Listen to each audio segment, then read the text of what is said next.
Assalamualaikum warahmatullahi wabarakatuh. Halo semuanya, kali ini kelompok kami akan menceritakan tentang pertempuran Puputan Margarana. Latar belakang pertempuran Puputan Margarana bermula dari perundingan Linggarjati antara Belanda dan Indonesia pada tanggal 11 November 1946 yang menguntungkan pihak Belanda. Melalui Linggarjati, Belanda hanya mengakui Sumatera, Jawa, dan Madura sebagai wilayah teritorial Indonesia secara de facto, sementara tidak untuk Bali. Dan selanjutnya, Belanda diharuskan untuk meninggalkan daerah de facto paling lambat tanggal 1 Januari 1949. Pada Maret 1946, Belanda mendaratkan pasti kurang lebih 200 tentara di Bali yang diikuti oleh tokoh-tokoh yang meminati Belanda untuk menegakkan berdirinya negara Indonesia Timur. Keadaan ini membuat suhu perpolitikan dalam negeri goyah karena sebagian pihak menilai perjanjian Linggarjati merugikan Republik Indonesia. Rakyat Bali kecewa karena berhak menjadi bagian dari kesatuan Republik Indonesia. I Gusti Ngurah Rai yang saat itu menjabat sebagai komandan Resimen Nusa Tenggara digoda oleh Belanda dengan tawaran menggiurkan untuk meluluhkan hati sang kolonel agar membentuk negara Indonesia Timur. Gusti Ngurah Rai yang saat itu berusia 29 tahun lebih memilih Indonesia sebagai tanah airnya. Pada tanggal 18 November 1946, Mei Gusti Ngurah Rai bersama pasukannya Ciungwanara melakukan perlawanan dan berhasil memperoleh kemenangan dalam penyerbuan ke Tang Sinica di Tabanan.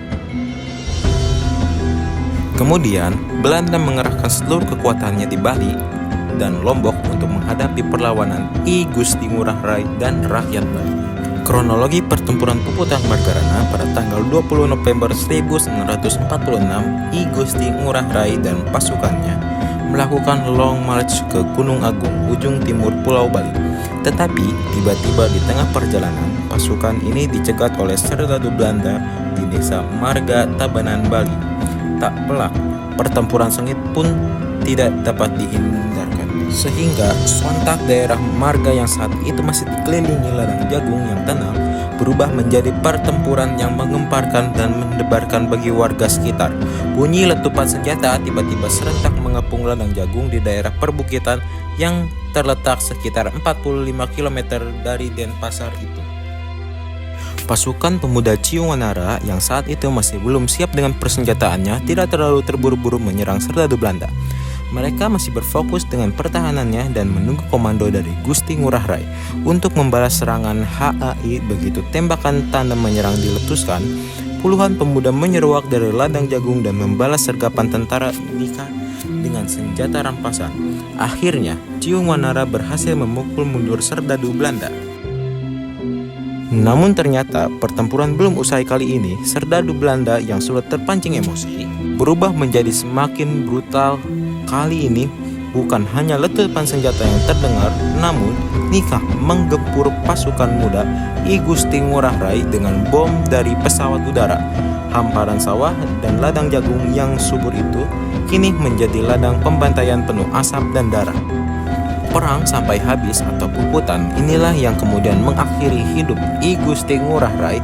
Peristiwa inilah yang kemudian dicatat sebagai peristiwa Puputan Margarana malam itu pada 20 November 1946. Di Marga adalah sejarah penting tonggak perjuangan rakyat di Indonesia melawan kolonial Belanda demi nusa dan bangsa.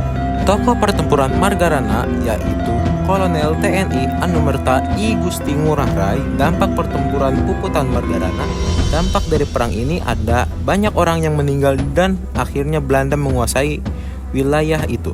Tetapi tetap saja apa yang dilakukan I Gusti Ngurah Rai adalah hal yang benar, karena lebih baik mati setelah berjuang habis-habisan daripada tidak berusaha sama sekali.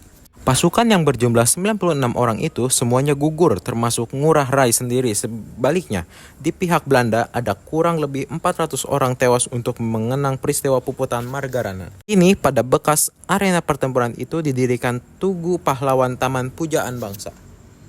Sekian pembahasan tentang pertempuran Puputan Margarana dari kelompok kami.